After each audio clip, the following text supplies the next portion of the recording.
But a good place to start is to press the indicator button, and that should tell you if there's power in the battery. If the lights are not lit up at all, then the next thing you want to look at is your charger. I've got my charger here for an example.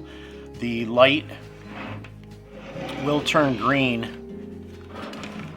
It's charged or it's just sitting idle, which mine is right now. If I were to plug this into my battery, it would turn red if the battery was low. My battery is full, so it's not actually going to charge. It's already full.